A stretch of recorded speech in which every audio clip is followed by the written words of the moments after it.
ಅಮ್ಮ ನೀವು ಯಾವಾಗಲೂ ಉಪ್ಪಿಟ್ಟು ಮಾಡಿದಾಗಲ್ಲ ನಾನು ಅಯ್ಯೋ ಈ ಉಪ್ಪಿಟ್ಟು ಬೇಡ ಅಮ್ಮ ಇನ್ನೊಂದು ಸ್ಪೆಷಲ್ ಉಪ್ಪಿಟ್ಟು ಮಾಡಿ ಅಂತ ಹೇಳ್ತಿದ್ನಲ್ಲ, ಆ ರೆಸಿಪಿ ನಂಗೆ ಹೇಳಿ. ಅದಾ ಮಗಳೇ, ಅದಕ್ಕೆ ವಾಂಗಿಬಾತ್ ಉಪ್ಪಿಟ್ಟು ಅಂತ ಹೇಳ್ತಾರೆ. ತುಂಬ ರುಚಿಯಾಗಿರುತ್ತೆ.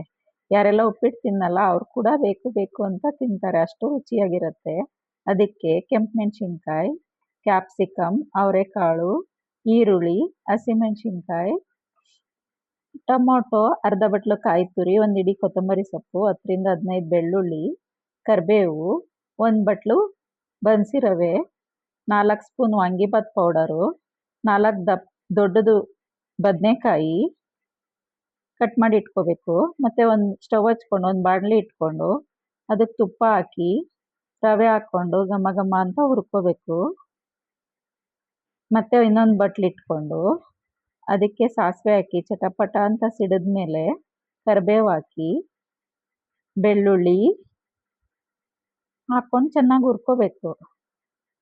ಅದಾದಮೇಲೆ ಹಸಿಮೆಣಸಿನ್ಕಾಯಿ, ಕೆಂಪು ಮೆಣಸಿನ್ಕಾಯಿ, ಈರುಳ್ಳಿ ಹಾಕ್ಕೊಂಡು ಹುರಿಬೇಕು. ಮತ್ತು ಅವರೆಕಾಳು ಹಾಕ್ಕೊಂಡು ಹಸಿ ವಾಸನೆ ಹೋಗೋವರೆಗೂ ಹುರ್ಕೋಬೇಕು. ಅದಾದಮೇಲೆ ಬಿಳಿ ಬದನೆಕಾಯಿ ಹಾಕ್ಕೊಂಡು ಚೆನ್ನಾಗಿ ಹುರಿಬೇಕು. ಅದು ಹುರಿದ್ಮೇಲೆ ಕ್ಯಾಪ್ಸಿಕಮ್ ಹಾಕ್ಕೋಬೇಕು. ಹಾಕ್ಕೊಂಡು 1 ಸ್ಪೂನ್ ಉಪ್ಪು ಹಾಕ್ಕೋಬೇಕು. ಹಾಕ್ಕೊಂಡು ಸ್ವಲ್ಪ ಚೆನ್ನಾಗಿ ಹುರಿದ್ಮೇಲೆ ಟೊಮೊಟೊ ಹಾಕ್ಕೋಬೇಕು. ಅದು ಕೂಡ ಮೆತ್ತಗಾಗೋ ಥರ 1-2 ನಿಮಿಷ ಮುಚ್ಚಿ ಬೇಯಿಸ್ಕೋಬೇಕು. ಆವಾಗ ತರಕಾರಿ ಮತ್ತು ಎಲ್ಲ ಚೆನ್ನಾಗಿ ಬೆಂದಿರುತ್ತೆ. ಅದಾದಮೇಲೆ 4 ಸ್ಪೂನ್ ಪೌಡ್ರ್ ಇರುತ್ತಲ್ಲ ಅದು ಹಾಕ್ಕೊಂಡು 1 ಕಪ್ ರವೆಗೆ 1.5 ಸ್ಪೂನ್ ನೀರು ಕಾಯಿಸಿ ಹಾಕ್ಕೊಂಡು ಉಪ್ಪು ಹಾಕ್ಕೋಬೇಕು ರುಚಿಗೆ. ಮತ್ತು ತೆಂಗಿನಕಾಯಿ ತುರಿ, ಕೊತ್ತಂಬರಿ ಸೊಪ್ಪು ಹಾಕ್ಕೊಂಡು ತೋಳಿಸ್ಕೋಬೇಕು.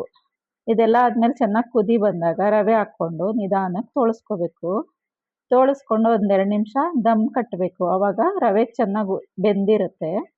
ಮೇಲೆ 2 ಸ್ಪೂನ್ ತುಪ್ಪ ಹಾಕ್ಕೊಂಡು ತುಪ್ಪದಲ್ಲಿ ಹುರಿದಿಟ್ಟಿರೋ ಗೋಡಂಬಿ ಹಾಕ್ಕೊಂಡು 2 ನಿಮಿಷ ಮುಚ್ಚಿಟ್ರೆ ಉಪ್ಪಿಟ್ಟು ರೆಡಿ ಆಗುತ್ತೆ. ತುಂಬ ಚೆನ್ನಾಗಿರುತ್ತೆ. ಇದು ನಮ್ಮದು ಹೊಸ ಚಾನಲು.